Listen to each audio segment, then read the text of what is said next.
Hello everyone, welcome to the joint MDB Pavilion. My name is Joanna Masic and I will be the moderator today. I'm the global lead for cities at the World Bank and happy to have you here today and for those online as well. So this is actually our third session of the MDB Working Group on Cities. This is the third COP that we've had dialogue and discussion, and I hope today that we can take this forward. We've seen that across the MDB management, a bigger focus on working together and on reforming to mobilize to support our client countries. So I hope as a cities group we can model that discussion at the higher levels of the MDBs. I would, for this session, we will have an opening. We've asked a special guest from Belize to come and present to us, to give us the city perspective before we start to discuss our role and how we can do better together. So I will introduce our speaker, and then I will then, after that, introduce our panelists who represent different MDBs from different regions across the world. And then we will have a moderated discussion. So without further ado, I would like to ask our special guest. She is the People's Mayor from Belize. Her name is Mayor Sharon Palacio from Belmopan. And she is the first Garifan female mayor of her city. So let's give her a warm welcome, please.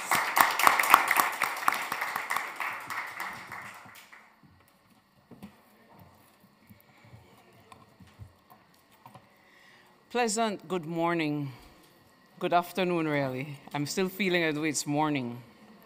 A pleasant good afternoon to all distinguished panelists, government officials, guests, and our moderator, Joanna Masic from World Bank.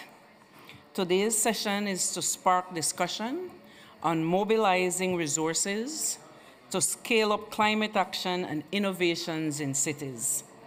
Before I stick to my script, I would like to know how many of you have ever faced a Category 5 hurricane that you've endured, you've been there. You're not alone. I haven't as well, but my country has. And my mother always relayed to me her experience about hurricane. It could have been even more than a Category 5. The name is Hurricane Hattie. And that was in 1961. We lost a lot of lives. And I use it as my opening statement or my opening story because my city, the city of Belmopan, was built following Hurricane Hattie, whereby we had to have an inland city to ensure that people will be safe and take care of our lives.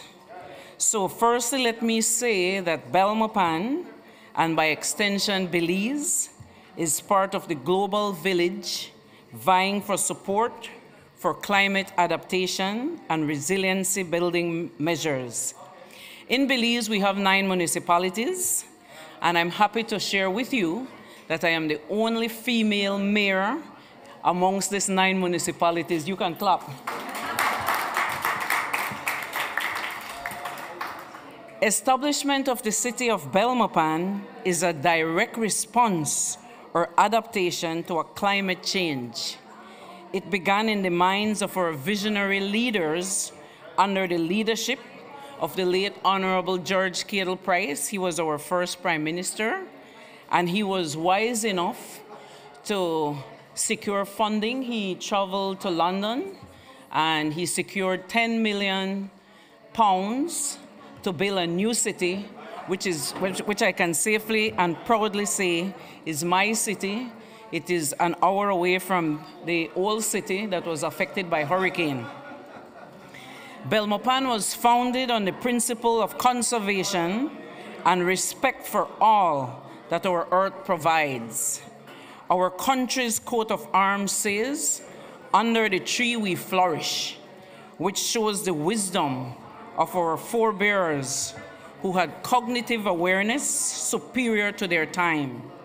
As a child, I can recall our first Prime Minister of Belize, the Right Honorable George Cadle Price, who was adamant about keeping the city clean at all times. On my way going to school, I used to meet him, and he would always be telling us as a group, remember to pick up the garbage, don't throw garbage, and make sure we walk. At that time, it was not known as climate change, or we didn't even use the word climate adaptation. But as a thought leader, he championed zero emission in his own way and set an example for proper waste disposal, all meant to minimize our ecological footprint. From that time to now, Belmopan is at a crossroads, especially as it relates to climate change mitigation and preparedness. As the fastest growing municipality of our nation, the level of growth is unprecedented, and although welcomed, it does pose its own challenges in our ability to narrow the resiliency gap, primarily in the areas of infrastructural development, community awareness, and re-engagement. Like Belmopan, the other municipalities all suffer the same plight in their battle to address climate change effectively. At the core of our struggle is access to financing. The old adage says, necessity is the mother of invention, and we at the local level have had to become creative and employ innovative measures in the absence of direct access to financing options. Despite inherent and inherited challenges, with tenacity and a dedicated and hard-working management team, we're growing from strength to strength, thanks to public-private partnerships. Even here and now, I continue reaching out to whosoever it is that will work with us to develop the most beautiful city in the world, my Belmopan. I am ready. Are you? Under my leadership, we executed a few initiatives I will share, which I would deem long-hanging fruits. We've heralded a tree planting initiative throughout the city and other municipalities, donating hardwood trees to my brother mayors, and work to involve our secondary school students in our community enrichment projects. Thus far, I am happy to share with you that we've planted over 200 trees with the help of AICA, the Ministry of Agriculture, our schools, our business community, our staff, and other key stakeholders. There is an ongoing and steadily growing home gardens, and also in schools from preschool to university. Gardeners have learned how to do composting, to plant and reap organic and healthy foods. This initiative has been particularly beneficial to single women in motherhood. This project aims to get our youth and young mothers involved in growing their own herbs and vegetables right in their own backyards. With the rate of inflation in the aftermath of COVID-19 and steadily rising costs of commodities, this project stands to help so many of our residents who are struggling to feed their very own families. Since being at City Hall, I hear the cries for food assistance every day and see no better way to assist to teach a man how to fish. Council provides the seeds and education on how to develop their garden plots. It is my belief that our future demands having our youth represented at the decision-making tables. And I say that with no apology. We need to get our youth more involved. I am very passionate about advocating for our youth who are the leaders of tomorrow, tasked with carrying the mantle forward. So I would encourage my fellow mayors and other change agents here present and around the globe to get the youth involved in big and small ways. Allow them to participate in brainstorming think tanks and help to support the wider agenda. They will never cease to amaze you when you engage them positively. On the matter of recycling, the city, through its partnership with AICA, strategically place bins throughout Belmopan for the collection of plastics, which would otherwise find their way to our dump site and potentially into our waterways. Through the Department of Environment, the city recently opened its first transfer station for waste disposal and is on the verge of implementing garbage separation at source for household residents. Now here lies a very crucial point for transformative change. It requires a paradigm shift in the mindset of our people, which is oftentimes not so easily attained. In the case of Belmopan, it is more a matter of re-education, as the city was founded on a conservationist mentality, as I shared with you earlier. My council is actively engaged in developing and advertising campaigns aimed to educate our residents on how to separate household waste and to minimize what is transported to our transfer station or our dump sites. These adaptations and changes results in significant decrease of biodegradable and plastic waste materials that end up in our landfills and waterways. The domino effect of these actions will impact positively on our environment and quality of life for our people. As a special project of mine, we've secured public-private partnerships for the adoption of city buffers and parks. Belmopan is blessed with a lot of green spaces. When I came to office, we didn't have, and up to now, we don't have the right equipment to be able to be cleaning these green spaces. So we've worked with community-spirited and minded people to adopt parks, walkways, and buffers. Join me in giving my people back home a big round of applause for being so community-spirited. Last but not least, we do have many families living and squatting in flood-prone areas. To these people, it is all about survival. For us planners, government functionaries, and politicians, our jobs are well defined. We must strategize to secure an acceptable standard of living for all people within our borders. At the municipal level, financing is key. While I have highlighted a few of our action steps to have an impact on climate resiliency, more needs to be done.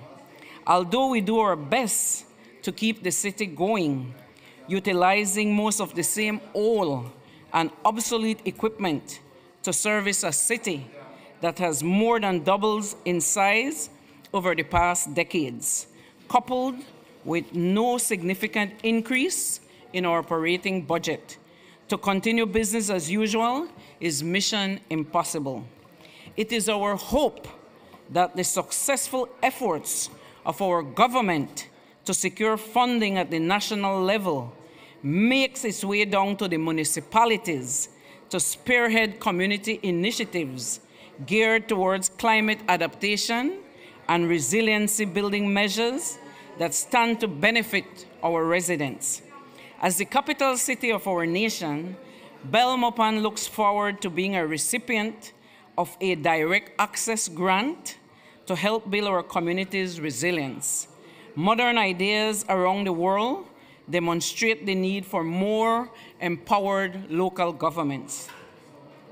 with our strategic plan guidelines for climate change resilience, thanks to our membership in and partnership with Capital Cities 35, we are armed to act now. My council is the only council with its climate change guidelines in place. Another round of applause, please.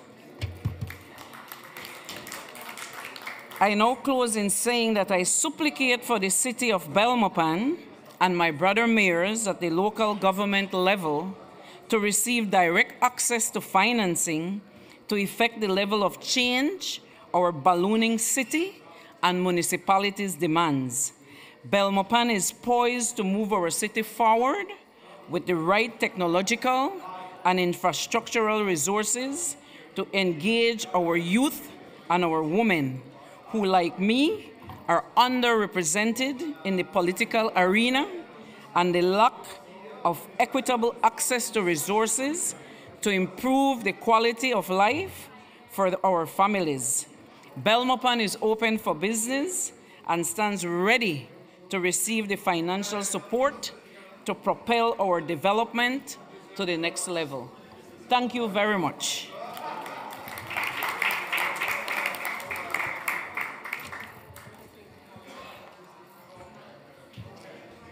Thank you. Thank you very much, Mayor Sharon, for sharing the vision for Belmopan, also the very real challenges that are literally knocking on your door, and some of your very real ways of implementing solutions, I think, and galvanizing others to support you. I think really wonderful and inspiring presentation. Thank you. And thanks to the Global Covenant of Mayors for putting us in touch and bringing Mayor Sharon here today. Thank you.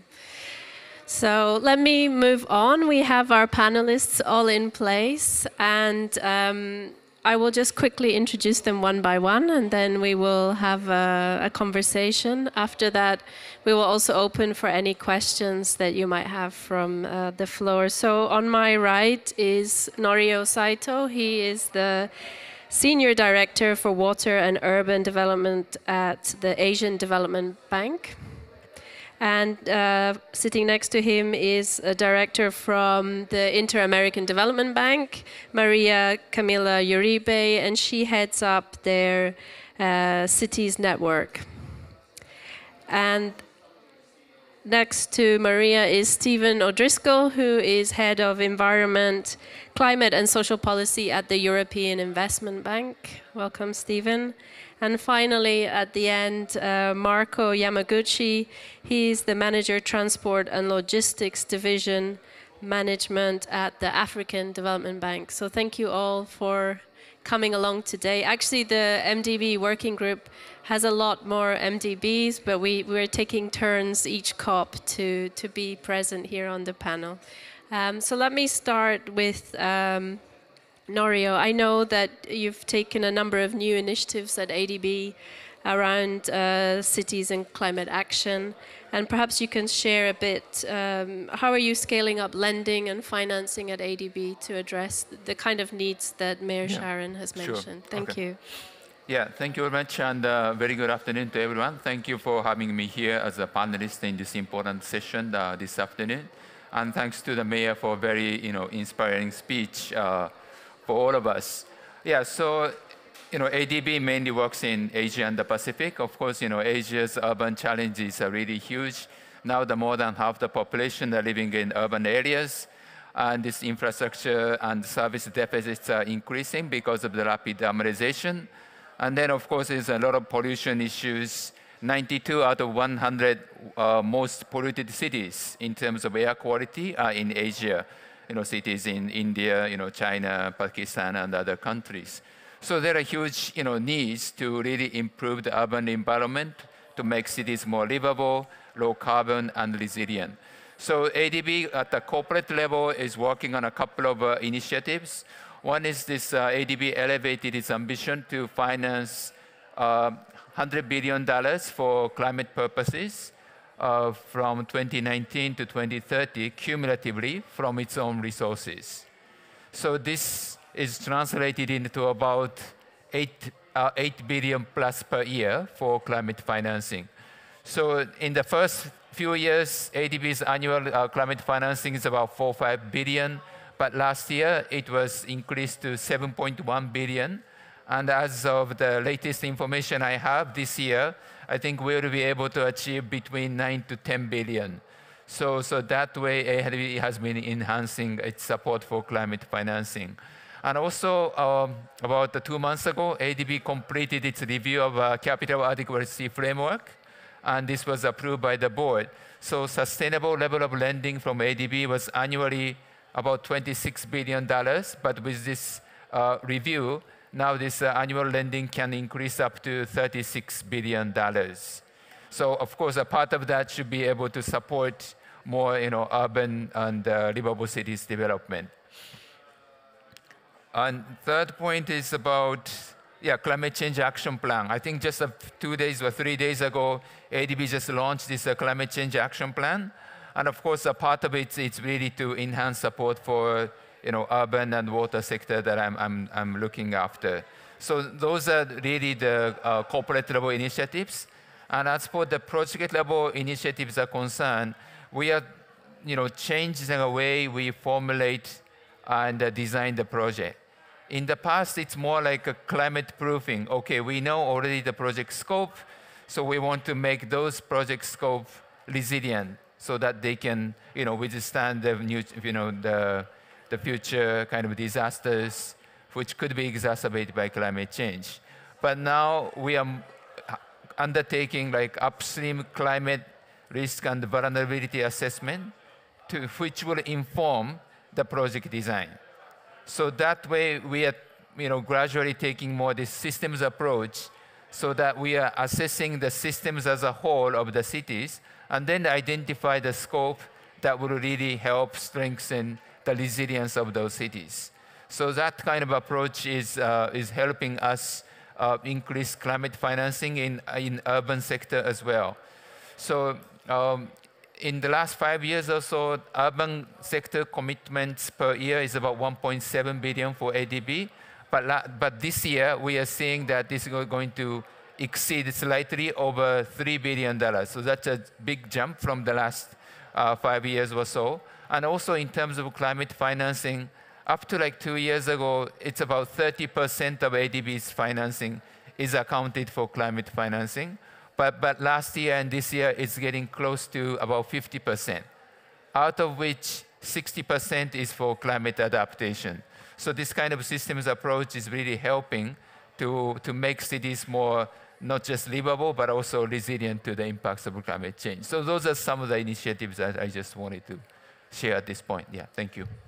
Thank you, Norio. I can see a big increase in overall lending, also urban lending, but also climate focused, which is a really good story and one to continue. Okay. So let me ask Maria Camilla from IDB. I mean, of course, you're lending as well for cities, but maybe you can share what kind of other support you do provide to cities and what are some of the challenges and lessons from your region, in particular, Latin America and Caribbean. Thanks.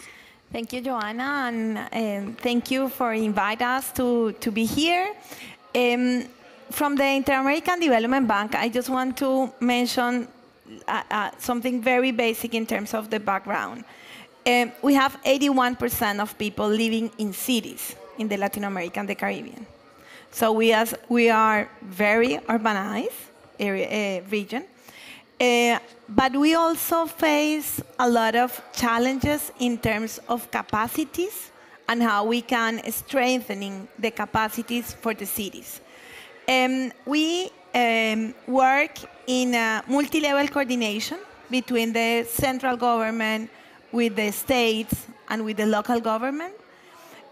We also work a lot in terms of engagement of the cities to work with the private sector as well. We also work in supporting the implementation of planning projects that the cities have. We have, and I'm coordinating this initiative, we have a cities network, which is with more than 250 cities, that we work with mayors, like Mayor Palacios. Here, for the leadership and to support them in terms of how important is not only the finance, but also the most difficult urban issues. So we do things in terms of leadership with the mayors. Second, we work again with the city's officials, like in the second or third level of the cities, to work with them in capacity building. Not only like with programs like mentoring or workshops, but also to empower them to do things and to learn from each other and to learn from good practices. I would not say best practices because they are good, which is something that they can learn from different sizes of cities. We have big cities, intermediate cities, a lot of intermediate cities, and small cities. And the third one, we also work together with different organizations that are also working for cities, doing cities networks, and trying to strengthening the more strategic agenda for the cities in the region. We also do a lot of conversations with, if we ask in particular in terms of finance for cities, we just had 2 weeks ago a regional policy dialogues with mayors and with the Secretary of Finance of the cities, learning and understanding which are the main difficulties that they have in Latin America and the Caribbean, and I believe that in some regions it's the same. We have a lot of constraints for access to finance with the legal frameworks. So we need to download and understand how we can do better in terms of financing in this aspect. And also, maybe for the last comment here, we are also working directly with technical cooperation, not only in the operations, but also with technical cooperation for cities to do climate action plans, to get the inventories. We have lots of examples of this. Maybe I can stop here. Thank you. No, I think IDB really sort of advanced the way. I think especially on the climate action planning with cities that we really take note of and learn from. So thanks for sharing that. And I'm going to move to Stephen now. And at the European Investment Bank, it would be good if you can share some of the challenges you faced in implementing climate solutions in cities. What are some of the advances that you're taking forward, and any good practice? Let's not say best practice, good practice from Europe or globally. Thank you. Thank you, Joanna. Thank you for the question. Very good to be here with you today, particularly on Cities Day, right? Yeah, Cities Day. Yeah, I was sitting in the ministerial this morning on urbanization and climate change, and there was a clear cry for help there. I mean, it's clear the role that cities have to play in addressing the dire situation that was laid bare in the global stocktake and where the gap is. I mean, it's just extraordinary. Challenges, there are a huge number of challenges facing cities. I think we're all aware of them. There's an annoyingly, certainly in Europe anyway, an annoyingly long tail to the COVID pandemic. We're still seeing that. I mean, latterly we're getting messages from the cities that that's alleviating somewhat with own revenues going up and supported by user charges and so on. But now they're kind of running into a different set of challenges. So high interest rates, high energy costs, high construction labour costs, so, and also refugee integration in some parts of Europe as well. And this is not just in Europe, of course. Those same constraints and challenges are found elsewhere, where there's massive demands on budget for other things. They have fiscal constraints too. Some of them are not allowed to borrow, of course, if they're somewhat overseen by regional and national governments. So they're looking for concessional finance and so on, certain grants. So there's a lot of challenges out there for sure. Having said that, at EIB, 2022, so the last 4 years of figures, Our urban lending was about 19 billion, which is a substantial sum. That's both for direct and indirect lending, so direct immediately to borrowers and indirect through financial intermediaries. And that was in support of, what was it, 260 odd operations. And these are going towards multiple objectives, multiple public policy goal objectives that the bank has, so sustainable development, urban mobility, water and social inclusion. And about 80% of that 19 billion, of the direct lending component of that was goes towards our green target, which, as you know, we set a number of years ago, which is 50% of everything that we do would be, at least 50% would be climate action, environmental sustainability. And actually last year we achieved 58% of that, which is about 38 billion in round numbers. So we hit our targets basically 2 years ahead of schedule, so we're very happy with that. But it's clear that own resources is not going to be enough. We need help from elsewhere, and it's interesting to see in Europe how cities are still wanting to use the various types of assistance that are given, particularly by the EU.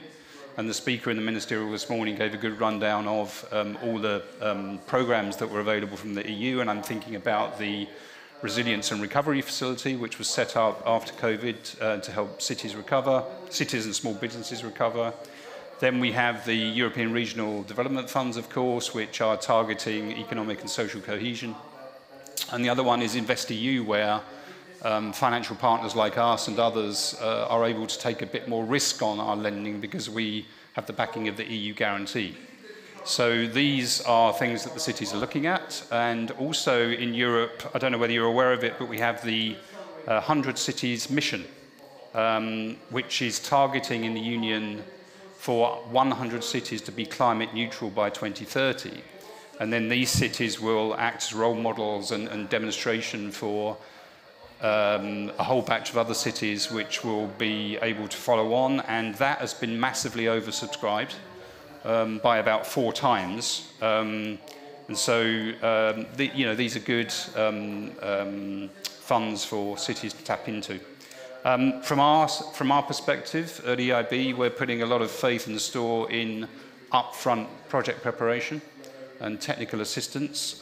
We believe that if the project isn't properly prepared, then you can get a long way downstream and find that you're not quite in the right ballpark. And both from a technical point of view and financial structuring point of view, that's where we're really putting a lot of faith in. We had a lot of technical assistance facilities to help us with that. Great, thanks, Stephen. And I think it was a good reminder that cities are facing multiple challenges, right?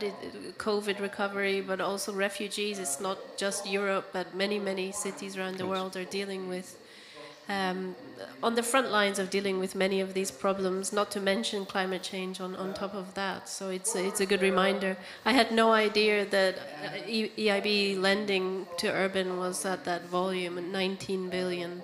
It's a really quite significant amount.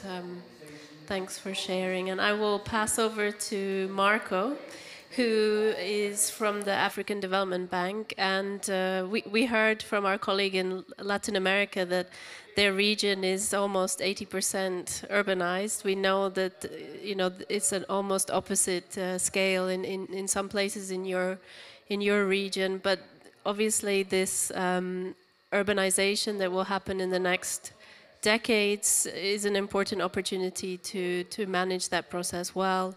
And we'd like to hear from you about what you're doing in that area and your views. Thank you. Yeah, thank you, Chair. That I wanted to start from it. Africa is in terms of the urbanization, it's coming now. But so it's good for us to learn from the other part of the globe. So we still have time, but at the same time, we have to prepare for it. I remember, frankly, I'm not the director in charge of urban itself, but it's my department is doing that. I remember that our old urban activity started from 2019. That is the time that the first the urban division was established. And also I'm more like a downstream side and the investment. And I remember that 2019 was the one that when the bank approved the subnational finance framework together with the establishment of this division. And I did the first project, the credit line, to the one of the national bank in Morocco, which is called the Fonds d'équipement communal. It's a kind of the community infrastructure bank, but it's a national level.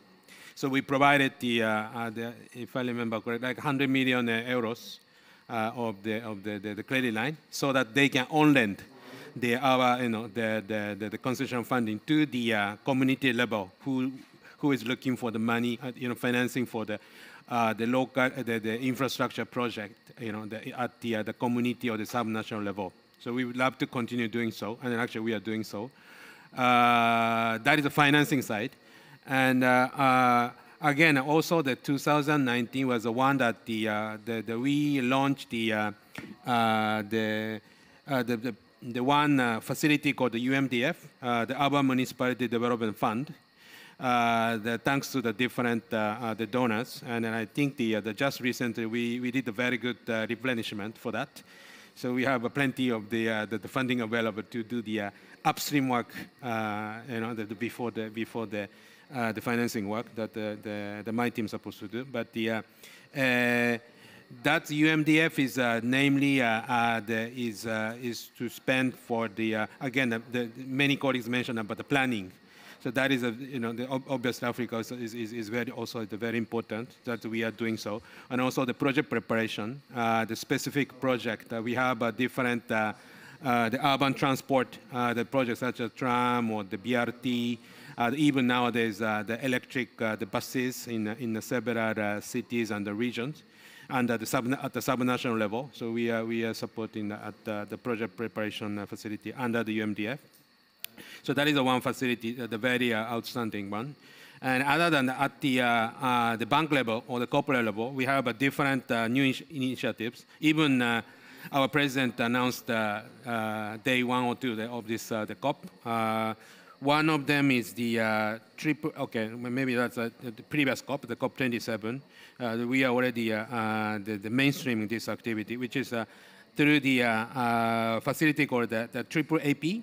The Africa Adaptation Acceleration Program that is launched the last COP27 by our President Adesina to promote. Africa is actually adaptation. It's different from the Asia or even Latin America, where probably good balance of mitigation and adaptation. Whereas the Africa is still adaptation. There are many issues, natural disaster, the climate damage, to tackle with. So this Triple AP is the partnering with the strategic partner, which is called the GCA, the Global Center on Adaptation, based in Rotterdam. It's a kind of the multilateral institution to conduct the kind of climate risk assessment and also the adaptation component assessment towards the all type of infrastructure that we plan to invest. So nowadays, I'm almost mandated by the senior management, by the board, to add the additional component on top of the conventional infrastructure business. We identify the another 10% minimum for us to invest additional investment by making the most of the concessional funding available. Within the bank, we have 4 or 5 already the climate the facility available, and then outside, obviously, GCF or JEF, and we always work with them. But so in order for us to make additional investment on to make our infrastructure or the climate resilient, we do this assessment, the climate risk assessment. That is through the Triple AP, working with the GCA. That is, we target the 25 billion, the mobilization. We already started from 2021, and then towards the 2025, we plan to mobilize 25 billion. We are very good track right now. Another initiative that the President Adesina mentioned at this time of the COP on day 1, which is called the CAW, Climate Action Window. That is under the African Development Fund, which is namely for the lower income countries in Africa. I don't remember how many countries, probably 30 something.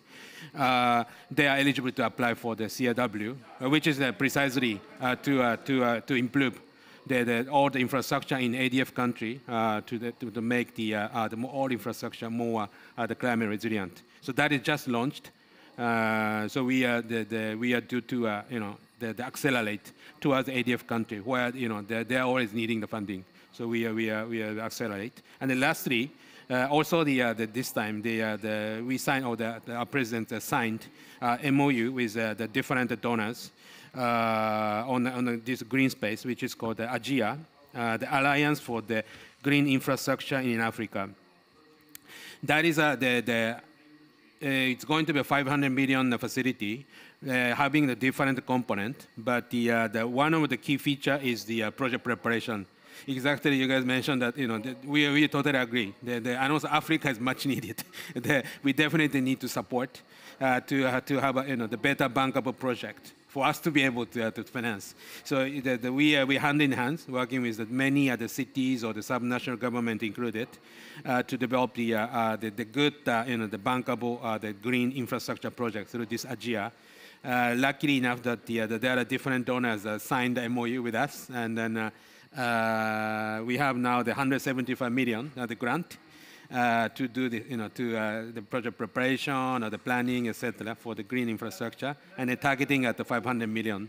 I think it's very easy to do that. And then we are targeting at the 10 billion, the mobilization for the green infrastructure, the activity, obviously including the urban.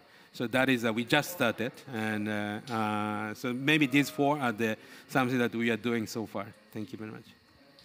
Thank you, Marco. And I think another example we heard all the way through the panel of how MDBs are scaling up financing and support in very, very real ways, but also I think the challenge of climate change in the African region, how to adapt is a priority, and how to prepare projects well upstream, I think, is relevant to all of us. But I would like to come back to the point that I made in the beginning about a call for us to do even better, right? I think certainly some really important improvements in the last couple of years, and I think the mayor said it well. Business as usual is mission impossible, I think was your quote. But we have to be doing more and better together. So I would really like to ask each of you the same question, and take your time. We have plenty of time today, so to think about what can we do better to scale up climate investments.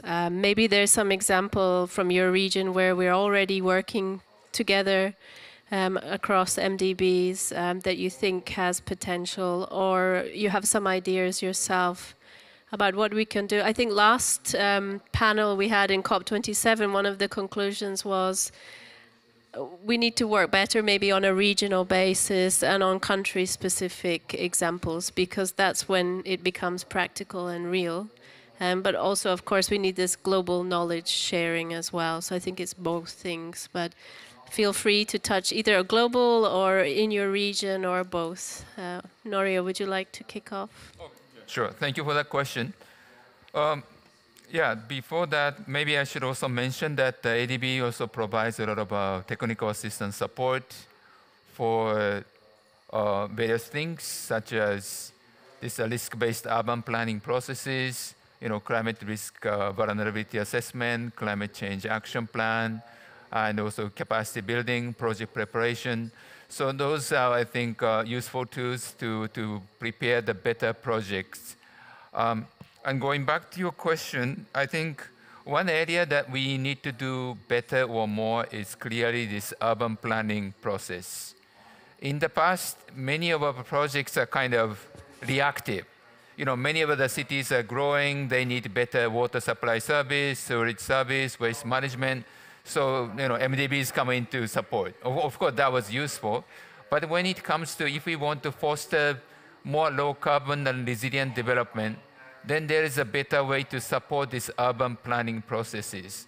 so that we can support, so for example, this transit-oriented development or this compact city development, which can reduce the energy demand and material use demand. And that was actually also highlighted in the IPCC AR6 report, how the urban areas can really contribute better to the climate mitigation.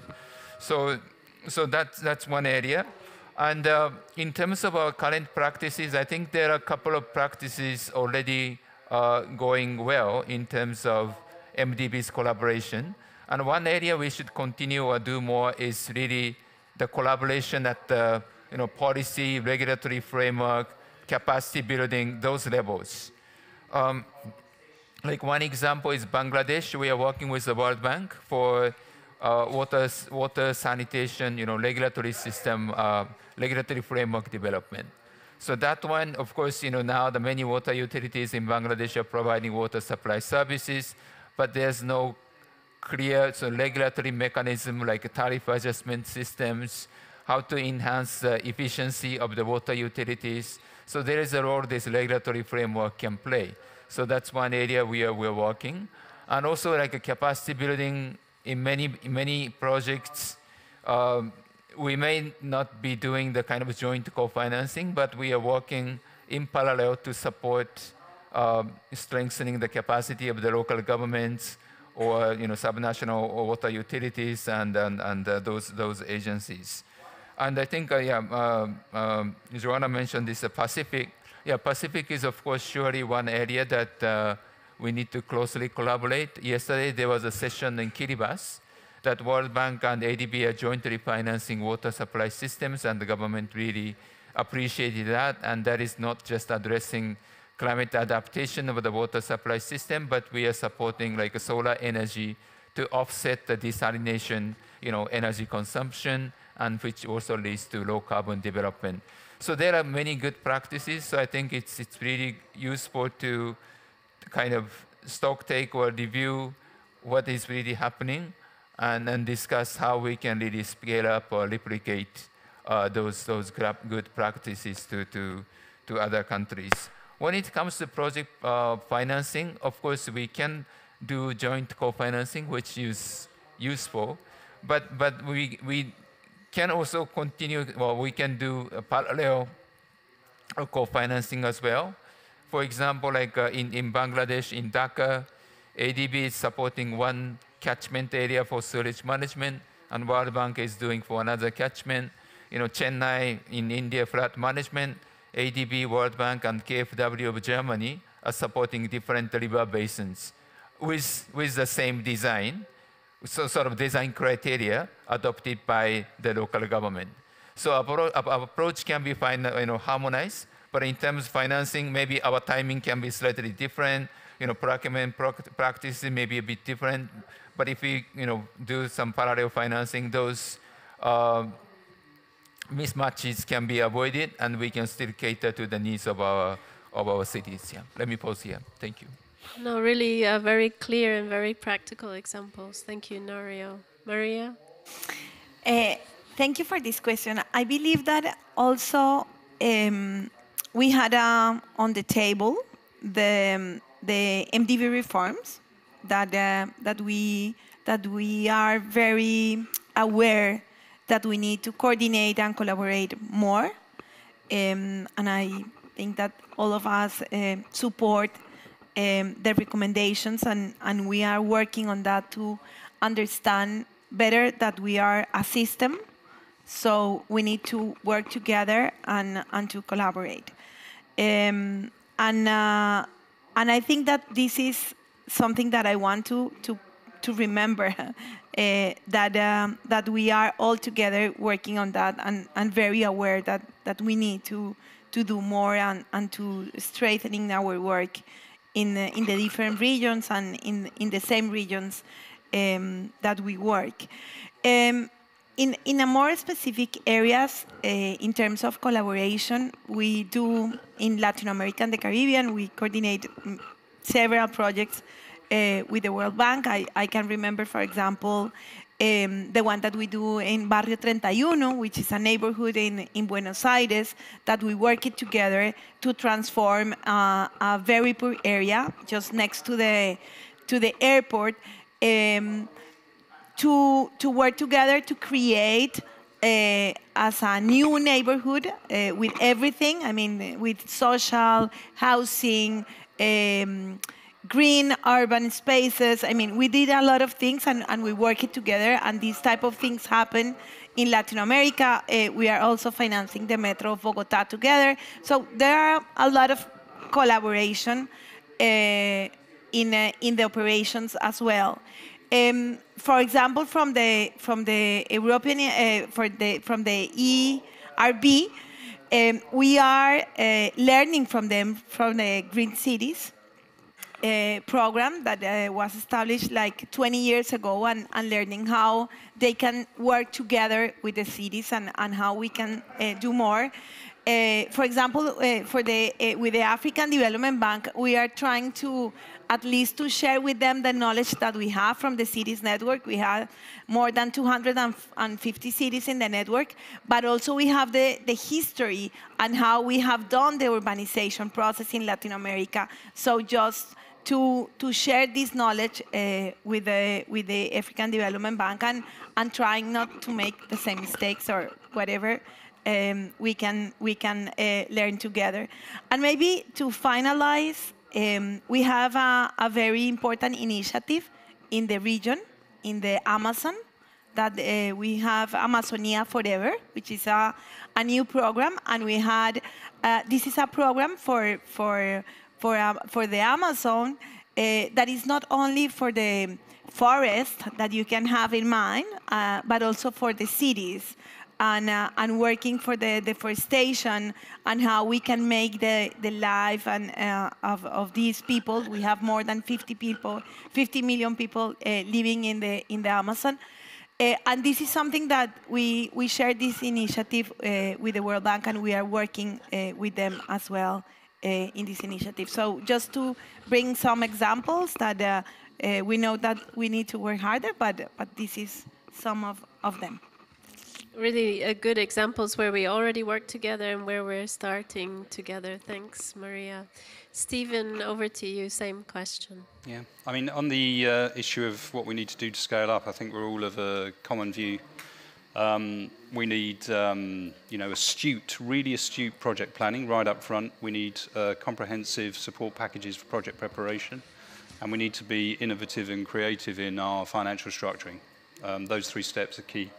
On this issue of working together better as a system, I mean, this call has been building for certainly the last year, and it's obviously crystallized very clearly here at COP28, and we issued our joint statement to that effect, where we talk about working towards country platforms, under-country platforms. Sorry, no, not country platforms. I think the word was in-country coordination, I think, at the end. Then, obviously, yesterday we launched the long-term strategy program, which is about doing this very thing. It's about going in and sitting alongside national governments and helping them think long-term.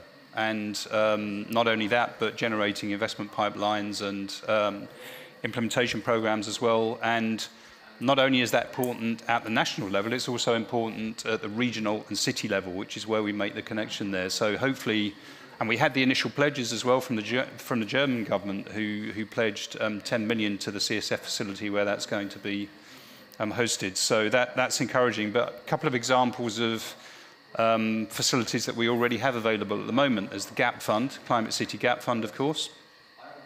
And there's the Felicity Cities Advisory Facility as well. So the GAP Fund, as you probably know, is technical assistance facility for low and middle income countries. It's managed by the World Bank and the EIB, supported by GIZ. This is capitalized by the German and the Luxembourg governments, actually, and that was recently topped up to the tune of 50 million in New York Climate Week, 45 million from the Germans, 5 million from the Luxembourg, so that's great. And this operates in partnership with the Covenant of Mayors, CCFLA, ICLE, and C40. So we're joined up in that respect. That's been in operation for 3 years now, and it's making significant progress.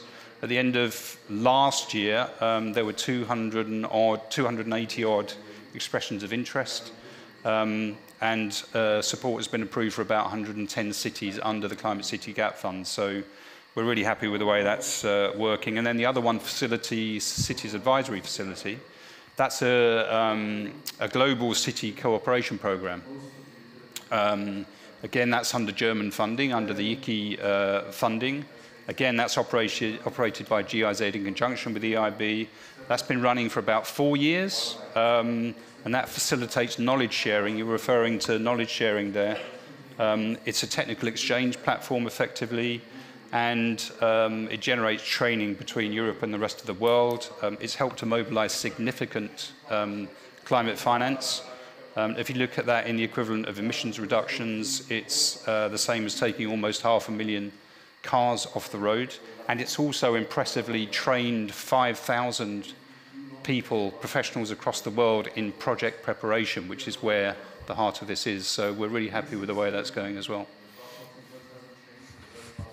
Thank you, Stephen. Some very concrete examples where we're working together as MDBs, but also with bilateral donors and Indeed. organizations. Yep. Yeah.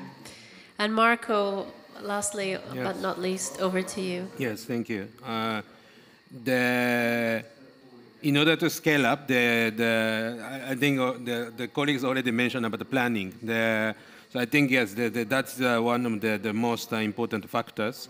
And that is also the missing the capacity by the subnational government. So in order to do that, the bank already developed the SUDAP, the Sustainable Urban Development Action Plan, 2022 to 2027, which help the cities or the subnational government to improve the better planning and the governance and the financial management, etc. That is the one thing that we are already doing. Another, I think same thing, but another the point that I really want to mention, or the echo with others, is a collaboration, and which is already happening. The World Bank, obviously, many projects we are working together. Actually, EIB is, I think, in the city level, I think the best partner that in Africa we are working together. I remember personally, we working in Banjul, the Gambia, for the port of Banjul, and then city planning. And also, I think we are working together now. The region Marrakesh. We want to develop the BRT with the e-buses, and it's now the project preparation stage. I think EIB is also putting some money with us. And then actually, I think Maria's point is very interesting. Actually, you should have joined my session, previous session. Actually, I invited Daniel. We had and also Norio-san mentioned about the river basin. Before coming here, I had the session on the promoting the river transport in Africa by inviting actually IDB, and then we would love to, in Africa, we would love to do the same as you guys are doing in Amazon. I advocated or initiated, the new program, Africa Forever, the learning from the Amazon. So the actual river transport or the inland water transport is totally, the missing, the transport method in Africa. Of course, we as a FDB, even bank-wide level, the 30 or 40% of our total, the bank's portfolio is actually coming from transport. But it's actually road. It's still needed. So we are with World Bank and EIB, we are still doing so. But thinking of the future, in terms of the climate resilience, we have to move. We have to think of multimodal, the multimodal transport. So we are always thinking that while we continue doing so, but we are thinking that how to keep the balance between the road and other the modal transport, such as rail. Rail also we are totally underdeveloped. So we also have another initiative, to promote the rail, as from road to rail. But the water is totally untapped, and which is green. So why the previous session that we organized was the talk about how we can learn from the other regions, particularly from Latin America, to accelerate. So we still totally awareness is totally missing. So the purpose was that session was to raise awareness, and I think which is done. But the next step is we as FDB, we want to take a lead, and then to launch a new program. And then let's see that how we can learn from others. I know Amazon forever, maybe Asia, probably like a China case. You know, there's many a delta region where a lot of the river transport is common. You know, as a source, you know, the very effective, the mode of transport, which we don't have, in Africa. So we would love to learn from the others, and then doing the more in the water space. That I wanted to mention, and then yes, we start talking about, and again, Africa is adaptation. So we are thinking that while we continue, we are infrastructure bank, so we continue develop the infrastructure, but at the same time, it's time for us to think that how to keep the balance between infrastructure development and conservation of the of the nature. That is a very critical the issue for us to consider, and we have to take a lead. So that's also we start the thinking, and in terms of better planning, for the city. So that's the thing I wanted to mention. Thank you. Thank you. So watch this space. Next year you will be presenting your Africa Forever program. I need to get approval from the senior management, but I think we will. It's a registered program. Yeah, yes. So thank you very much. I'm going to go back with one last quick question before we open to the floor. I wanted to ask, I mean, obviously we need to do more knowledge sharing amongst ourselves outside the COP, and maybe thinking from your perspective, is there anything that you've heard today that you think is that's what I really would like to learn more about from one of the other MDBs or as a group? Or was there something that you feel that you're doing that you'd really like to share more and you think is relevant? Norio? Okay, yeah, thank you, Joanna, for that question. Yeah, I wish to explore learning more or exchanging ideas on 3 areas. One is about subnational financing. ADB hasn't done much subnational financing or direct lending to the municipalities. But like EBRD, they have been doing this for the last 20 years. Of course, the kind of legal, the context is very different in Asia. Many countries basically do not allow subnational authorities directly borrowing from like MDBs like us. But still, we want to explore further what we can do, and this kind of knowledge sharing across learning would be useful in this area. The second area is kind of city twinning or working with city networks. I think yeah, there was one colleague mentioned here about working with city networks. In the past, ADB has done some kind of city twinning, but it's a rather ad hoc. It's not systematic way. But it can be north to south or south to south. But there are many cities who are really willing to learn other good practices happening in other parts of the world. So that's something that I think we want to do more, but it would be useful to learn from other MDBs. Last area is air pollution, which I mentioned at the beginning. This is very challenging, complex area. Of course, the impacts are felt in cities, but normally the effects are coming from outside. Like if you look at this India's air pollution, it's mainly caused by agricultural waste burning. So it's not really urban sector issue, but it's very cross-sectoral. It involves agriculture sector, it involves energy sector, it involves transport. So it's really cross-sectoral challenges.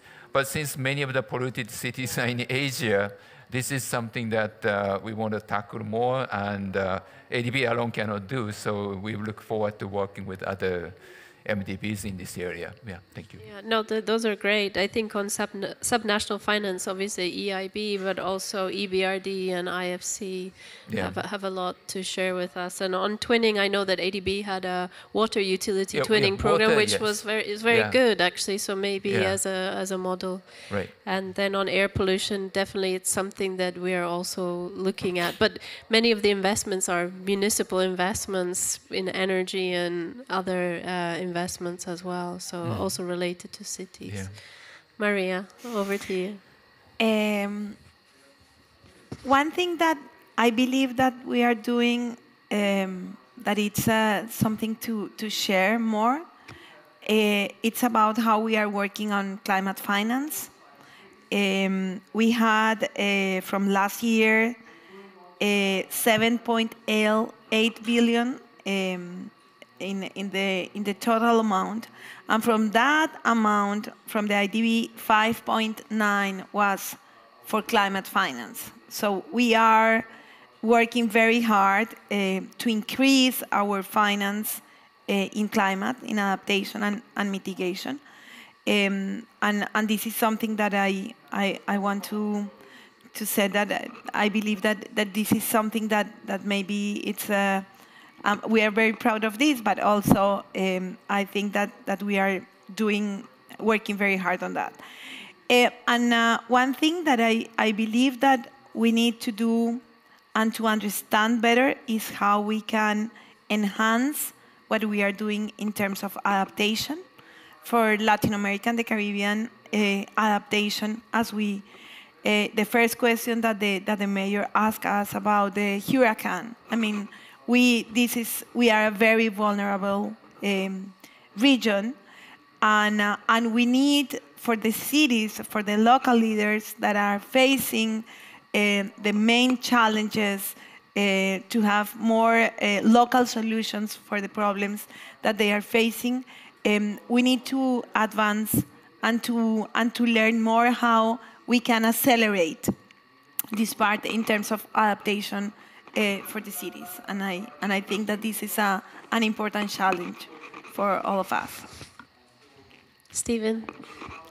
Yeah, I mean, we'd be very happy to share experience with you on the. I mean, a good part of the 19 billion that was the figure for last year was through intermediaries. So, working through the other banks' financial intermediaries. So, that's about investing time in developing the relationships and making sure that the framework and program loans are properly set up and address the investments needed across regions or whoever you're lending to under that framework loan. So we're very happy to share experiences with you there.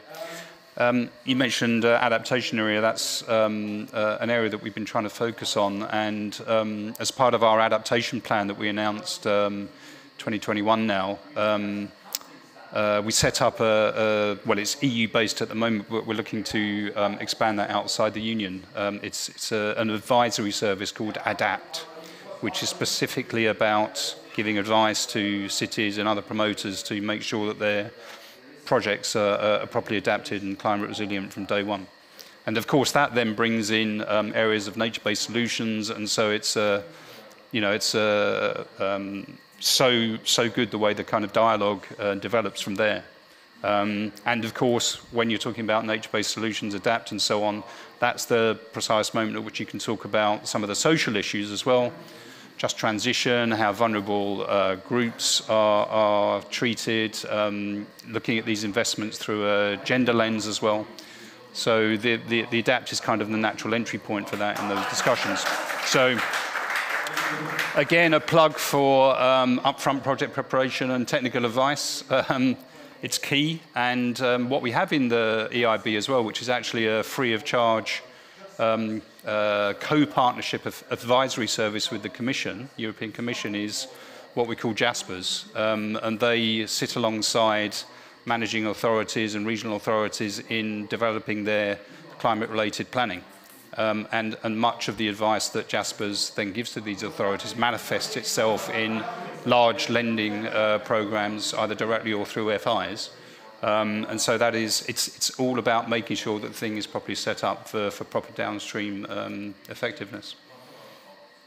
Thank you. Excellent points. Marco, if you'd like to come in briefly. Thanks. Yes. I think we still have a lot to learn from others, but some of the things that, that maybe we could share from us is the training. In terms of training, we launched together with, I mentioned that our strategic partner, the GCA, Global Center of Adaptation. I initiated last year, starting from the internal my staff. And then now the bank-wide stuff. We call it the Climate Resilient Infrastructure PPP Masterclass. I think they are already working with some of the MDBs as well. But now in Africa, I feel like even internal my staff, we don't know. We don't know how we can develop the project, and then the PPP, the way. The bringing the attracting the private sector to come in. We have to think of how to de-risk. Private sector cannot come in the full risk. So we have to think how we can balance between us and then the private sector, and then climate resilience. Where's the investment opportunity, etc.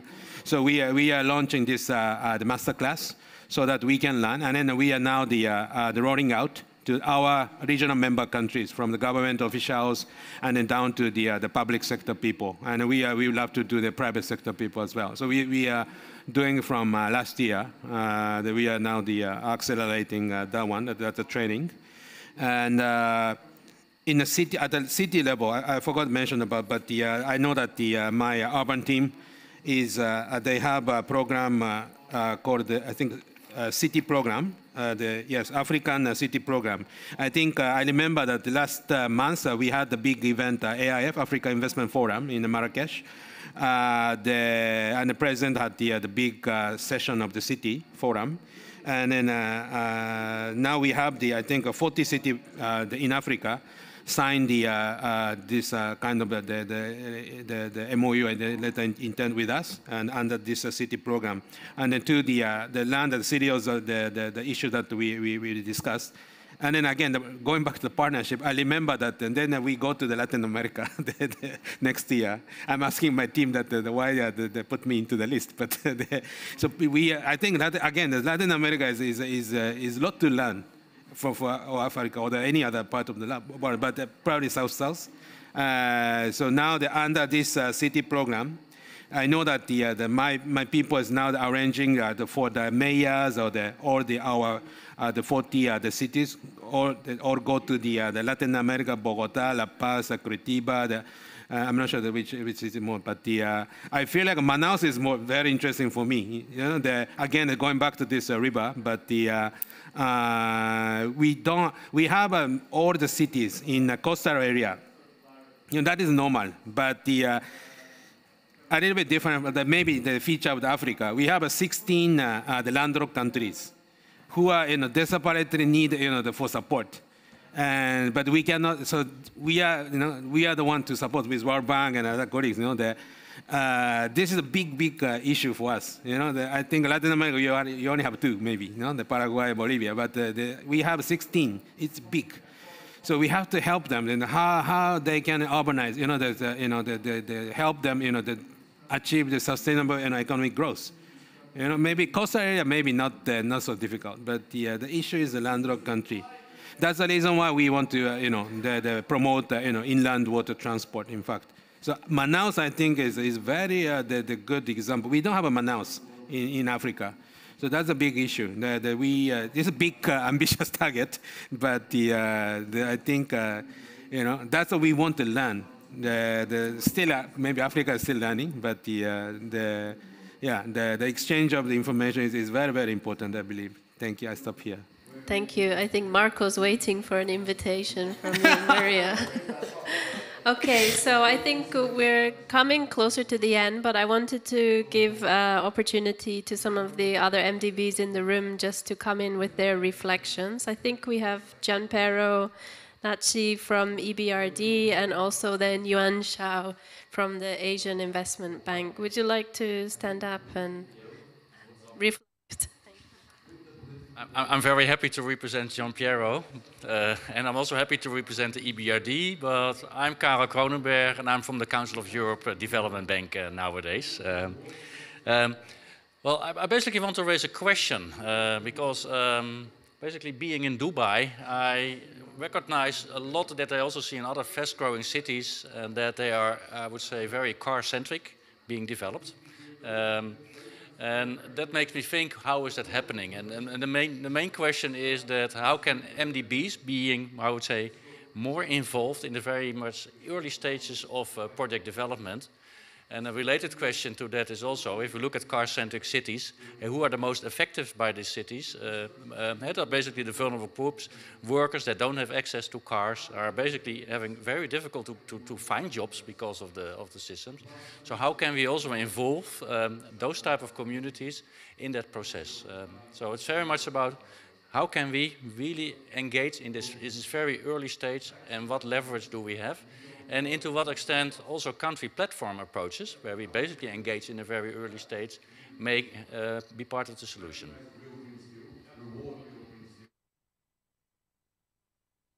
Thank you. I'm glad to have the Council of Europe Development Bank here. Yuan, would you like to come in first? Thank you so much, Joanna, and many thanks to the co-organizers of this session. So I represent the Asian Infrastructure Investment Bank, or AIIB in short. We are the newest member to the big MDB family, so thank you for giving us the chance to speak. So we are a bit different from our fellow MDBs in terms of our mandate and business model, so that makes us making a unique contribution to the cities and climate change agenda, I would say in three broad areas. First is that our focus is very much on infrastructure. We have it in our name. And urban infrastructure is one of our key sectors. And we actually just launched our first ever climate action plan 2 months ago. So that gives us a big mandate to really mainstream climate actions into our urban infrastructure investment. And another very important thematic priority of AIIB is technology-enabled infrastructure. So we also invest heavily in climate technologies. Even though those are not urban infrastructure per se, we are investing in climate technologies that would benefit urban development or urban regeneration. And interestingly, our latest flagship report is titled Nature as Infrastructure, that would further allow us to invest in the green and blue infrastructure in city that addresses directly climate change challenges. So that's one, our mandate on infrastructure. And the second, I would say, we have a very flexible approach to financing projects. We have both the sovereign and non-sovereign projects under the same roof on the same balance sheet, and sometimes the same team is doing sovereign and non-sovereign at the same time. I think this is particularly important to the city's agenda, because a lot of our clients are Mayor Sharon, you and your fellow mayors around the world. If sovereign-backed financing products work for you, go through your Ministry of Finance, we're happy to do it. If you, as a city, want to lend from us, want to borrow from us directly, we can do it. We can invest in your utilities company even directly, or your banks. So we are very flexible in our approach. And same as our esteemed ADB colleague, Norio, we are also exploring subnational financing. Our business model already allows for that, but I think a lot of the devil really lies in the details, right? So we don't necessarily have the know-how yet. So let's learn together from our EBRD, EIB colleagues about how to do it right. And lastly, because we are a young and small MDB, but with adequate capital, we really are looking at developing partnerships. I think we have co-financed with our fellow MDBs on many, many projects. Naturally, the biggest co-financing partner is the World Bank. We've financed together more than almost 50 projects. And second, naturally, with our ADB colleagues, nearly 40 projects, 10 with EBRD, 1 with EIB. And we're discussing with IADB's urban team, Nora Liberton, about how to expand our partnership in Latin America, and starting to talk with our African Development Bank colleagues. So we really are out there trying to work together. And of the many, many very important streams of work that you mentioned in terms of upstreaming planning, policy, knowledge sharing, capacity building, it's not our niche, at least not yet, but it's yours. So please let us work together. When you take care of the upstream work, we can come in. We want to be involved in the early stage, but then we can come in with our finance. So in summary, we are a young development bank, specifically focus on infrastructure, and we are very flexible in our approach in serving local clients, and we want to work together. Thank you.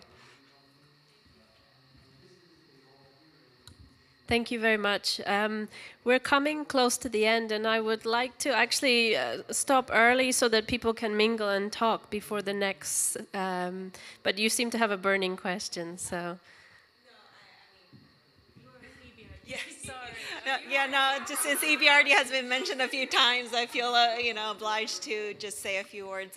I'm not Giampiero Nacci, but I'm Sung Akyun. I'm in the climate team of EBRD, and just say thank you for also referring to EBRD's experience in the Green Cities. We have a flagship program called Green Cities Program, and you just ended on the note of policy planning, but we definitely work with the cities in helping them prioritize what is the kind of priority actions, including policy and investment measures. And we have 60 plus members under the program, and really it's about helping cities not only identify measures that EBRD can support implementation, but it's really for all the partners here. And I think we talked a lot about learning from each other, but I think having that action plan and that process in place where that could really kind of then crowd in the partnerships that in terms of the implementation and delivery, and then it's an iterative process. So just to say that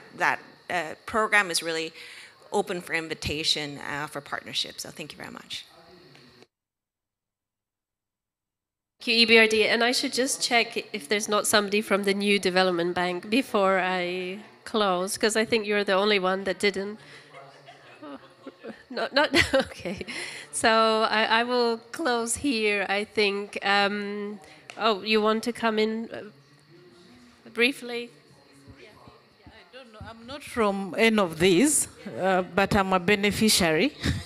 So I had a question. I'm Jackie from Uganda, and I work closely with World Bank Global Financing Facility, where I represent all CSOs at global level. I was looking at this mechanism and comparing to what World Bank is doing in other programs, and wondering where does now the role of civil society or local organizations come in?